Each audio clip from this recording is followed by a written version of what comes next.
പ്രസിദ്ധമായ കോഴിക്കോടിൻ്റെ മണ്ണിൽ ഇന്ന് അവസാനിച്ച പാർട്ടിയുടെ SRCയിൽ പുതിയ ഒരു ടീം SDP മുന്നോട്ട് നയിക്കാൻ കടന്നു വന്നിരിക്കുകയാണ്. ദേശീയ സാഹചര്യം ഇവിടെ വിലയിരുത്തി കഴിഞ്ഞു. സംസ്ഥാനത്ത് അതിശക്തമായ ഒരു മുന്നേറ്റമായി SDP മുന്നേറുമ്പോൾ വാസുവേട്ടൻ സൂചിപ്പിച്ചതുപോലെ RSSന്റെ ഭാഷയിൽ സാമ്പ്രദായിക പാർട്ടികൾ ഇന്ത്യയിലെ ന്യൂനപക്ഷ ദളിത് പാർശ്വവൽക്കൃത രാഷ്ട്രീയത്തെ ചാപ്പയടിക്കുമ്പോൾ അത് ചരിത്രത്തോടുള്ള നിഷേധമാണെന്ന് ഒരിക്കൽ കൂടി ആവർത്തിച്ച് പറയാൻ ഞാൻ ആഗ്രഹിക്കുകയാണ്. കമ്മ്യൂണിസ്റ്റ് പാർട്ടി കടന്നു വന്ന വഴികളേക്കാൾ തീക്ഷ്ണമായി ഇന്ന് ഫാസിസ്റ്റ് വിരുദ്ധ രാഷ്ട്രീയം മുന്നോട്ട് വെക്കുന്ന ഒരു പ്രസ്ഥാനം എന്ന നിലയിൽ പ്രതിസന്ധികളും ഒരുപാട് വെല്ലുവിളികളും അതിജീവിച്ചുകൊണ്ടാണ് പാർട്ടി മുന്നോട്ട് പോകുന്നതെങ്കിൽ ഞങ്ങൾക്ക് ഉറപ്പുണ്ട്,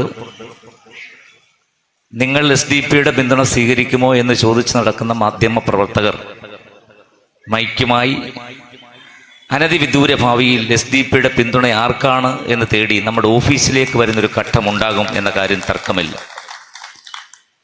ഞാൻ പറഞ്ഞു, കമ്മ്യൂണിസ്റ്റ് പാർട്ടി RSSന്റെ ഭാഷയിൽ സംസാരിക്കുന്നു. ന്യൂനപക്ഷ വർഗീയതയും ഭൂരിപക്ഷ വർഗീയതയും ഒന്നാണ്. 2014 വരെ ജനങ്ങൾ അത് വിശ്വസിക്കുമായിരുന്നു. 2014 ഇന്ത്യൻ സാഹചര്യം മാറി. നരേന്ദ്രമോദിയും ഫാസിസ്റ്റുകളും രാജ്യത്ത് പൊളിറ്റിക്കൽ ഡെമോക്രസിയെ കീഴ്പ്പെടുത്തിക്കൊണ്ട് വർഗീയ ഭൂരിപക്ഷം രാജ്യത്തിന്റെ അധികാരത്തിലേക്ക് വന്നിരിക്കുന്ന ചരിത്രം ഇന്ത്യയിലെ കേരളത്തിലെ കമ്മ്യൂണിസ്റ്റ് പാർട്ടി ഓർക്കുന്നത് നന്നാണ്. കാരണം ഇന്ത്യയിൽ ന്യൂനപക്ഷങ്ങൾ എന്ന് ശാക്തീകരിക്കപ്പെട്ടോ, ഇന്ത്യയിൽ ദളിതുകൾ എന്ന് ശാക്തീകരിക്കപ്പെട്ടോ അന്ന് മാത്രമാണ് ഇന്ത്യൻ ജനാധിപത്യം അർത്ഥവത്താകാൻ പോകുന്നത്. ആ ശാക്തീകരണത്തെ ഇന്ത്യയിൽ ഉയർത്തിപ്പിടിക്കുന്ന, ദളിത് ആദിവാസി ന്യൂനപക്ഷ ശാക്തീകരണത്തെ ഉയർത്തിപ്പിടിക്കുന്ന, അവരുടെ രക്ഷകർത്തൃത്വങ്ങൾ ആർക്കെങ്കിലും ഏൽപ്പിച്ചു കൊടുത്തൊരു കാലഘട്ടം അവസാനിച്ചിരിക്കുന്നു. ഇനി സ്വന്തമായി ചിഹ്നവും സ്വന്തമായി കൊടിയും സ്വന്തമായി പ്രത്യയശാസ്ത്രവും രൂപപ്പെടുത്തിക്കൊണ്ടാണ് ഞങ്ങൾ മുന്നോട്ട് വരുന്നത്. അതിനെ തടയാൻ രാജ്യത്ത് ഫാസിസ്റ്റ് ശക്തികൾക്ക് കഴിയില്ല. ഈ ഭാവി നമ്മുടേതാണ്. അതിനായി ചുവട് വെക്കുക. തീർച്ചയായും നമുക്ക് ശോഭനമായൊരു ഭാവിയുണ്ട്. ആ ഭാവിയിലേക്ക് നമ്മൾ നടന്നെടുക്കുകയാണ്. ഇന്ത്യ രാജ്യത്തിലെ ഏറ്റവും പ്രസക്തമായ മുദ്രാവാക്യം ഉയർത്തിപ്പിടിക്കുന്ന ഒരു പാർട്ടി എന്ന നിലയിൽ പാർട്ടിയോടൊപ്പം നിങ്ങൾ അണിചേരുക.